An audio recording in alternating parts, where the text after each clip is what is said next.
एक शहर था जिसका नाम नूरी आबाद था, जहां दिन रात बैंकिंग और व्यापार का जुनून हर जगह देखा जा सकता था। शहर के बीच में एक विशाल बैंक की इमारत खड़ी थी, जिसकी शीशे की दीवारें सूरज की रोशनी में चमकती थी, और लोग इस बैंक और उसके मालिक फैसल खान के प्रति इज्जत और सम्मान रखते थे। फैसल खान एक अमीर और प्रतिष्ठित व्यक्ति था, जिसने अपनी जिंदगी में दौलत और शान सम्मान केवल मेहनत से नहीं बल्कि व्यापार, रिश्तों और राजनीतिक कनेक्शंस के जरिए कमाई थी। लेकिन फैसल के अंदर हमेशा एक खालीपन और बेचैनी थी। वो अक्सर रातों को जागता, व्यापार रिपोर्ट्स देखता और अपनी जिंदगी की उस आवाज को सुनता जो कहती थी कि कुछ कमी है।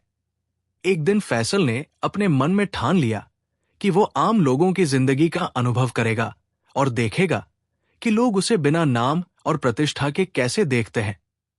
इसके लिए उसने अपने महंगे सूट, घड़ी और जूते उतार दिए, सफेद सलवार और पुराना कोट पहन लिया और बैंक के सामने जाकर लोगों से भीख मांगने का फैसला किया।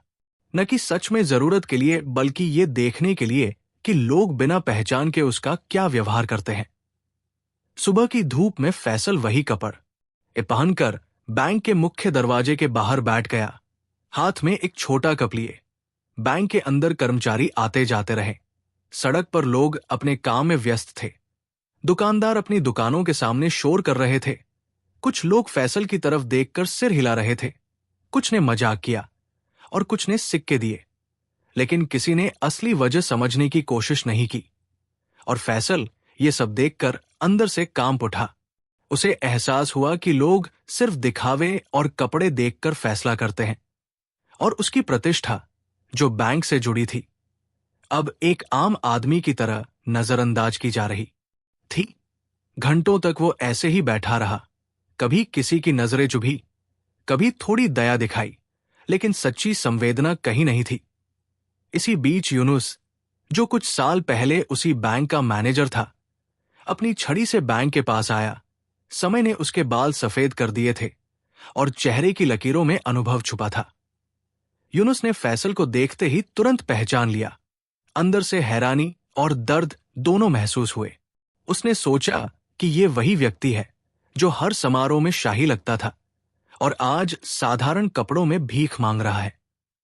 यूनुस ने धीरे से फैसल के पास जाकर उसका कंधा छुआ और कहा, भाई साहब, क्या हाल है? फैसल चौंका। उसने यूनुस की आंखों में वही परिचित भाव देखा। यूनुस ने उसे अंदर बुलाया, कपड़े बदलवाए और आराम की जगह दी। फिर फैसल को नए मैनेजर मकबूल खान के पास ले गया, जो कुछ महीने पहले आया था और सख्त नियमों वाला था। मकबूल ने दोनों को देखते ही आदेश दिया कि उन्हें पुलिस के हवाले किया जाए, क्योंकि वे बैंक के बाहर लोगों को परेशान कर रहे थे। यूनुस ने समझाया कि ये फैसल है, बैंक का मालिक। लेकिन मकबूल ने नियम और संस्था की प्रतिष्ठा का हवाला दिया और तुरंत पुलिस बुला दी। दोनों को थाना ले जाया गया, जहां सामान्य पुलिस कार्य चल रहा था। उसी दिन नई पुलिस अफसर आयशा आई। उसकी आंखों में जोश और संवेदनशीलता थी। उसने पूछा, ये कौन है? एक कांस्टेबल ने पूरी स्थिति बताई कि ये बैंक के सामने भीख मांग रहे थे और नए मैनेजर ने इन्हें पुलिस के हवाले किया। आयशा ने दोनों को कमरे में बुलाया और उनकी पूरी कहानी सुनी। यूनुस ने बताया कि वो पूर्व मैनेजर है और फैसल ने जानबूझकर अपनी पहचान छुपाकर भीख मांगी, ताकि देखा जा सके कि लोग उसे आम रूप में कैसे देखते हैं। फैसल ने अपने अंदर की बेचैनी और उद्देश्य को स्पष्ट किया। आयशा ने सब सुना और उन्हें न्याय दिलाने का वचन दिया। उसने साक्ष्यों, सीसीटीवी फुटेज और गवाहों के बयान इकट्ठा किए, जांच शुरू की और अदालत में सबूत पेश किए। अदालत ने पाया कि नए मैनेजर की कार्रवाई अत्यधिक सख्त थी और बिना उचित कारण दोनों को गिरफ्तार किया गया था। फैसल और यूनुस को मुआवजा और माफी दी गई और नए मैनेजर के खिलाफ अनुशासनात्मक कार्रवाई की गई।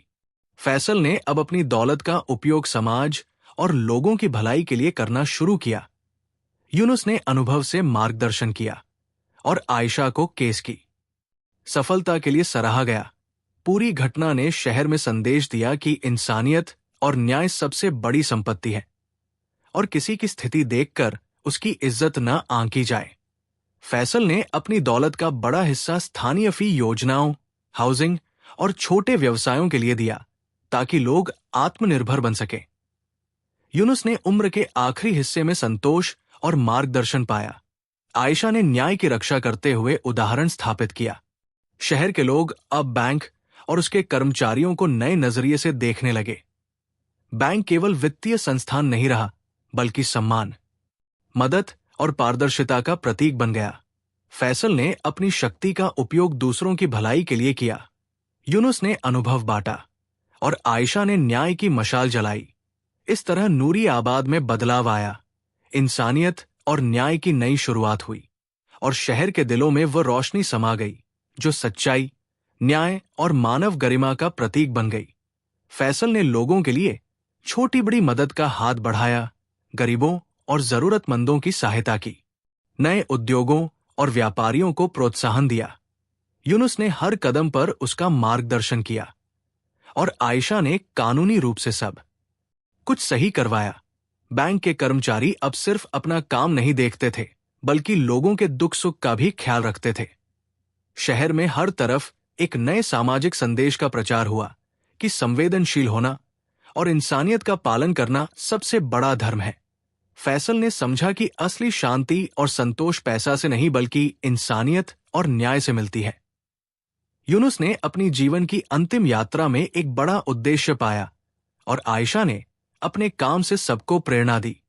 शहर के लोग अब एक दूसरे की इज्जत करते, गरीबों और जरूरतमंदों की मदद करते, और बैंक के कर्मचारी समाज के प्रति अपनी जिम्मेदारी को गहराई से समझते। इस तरह पूरा शहर एक नए रूप में उभरा जहां न्याय, इंसानियत और संवेदनशील सोच सबसे ऊपर थी। और फैसल, यूनुस और आयशा की कहानी एक मिसाल बन गई जो हर किसी के लिए प्रेरणा का स्रोत बनी। और ये शहर के लिए एक नए युग की शुरुआत थी जहां लोग एक दूसरे के प्रति सम्मान और सहायता का भाव रखते। और फैसल की जिंदगी का असली उद्देश्य समाज और इंसानियत की भलाई बन गया।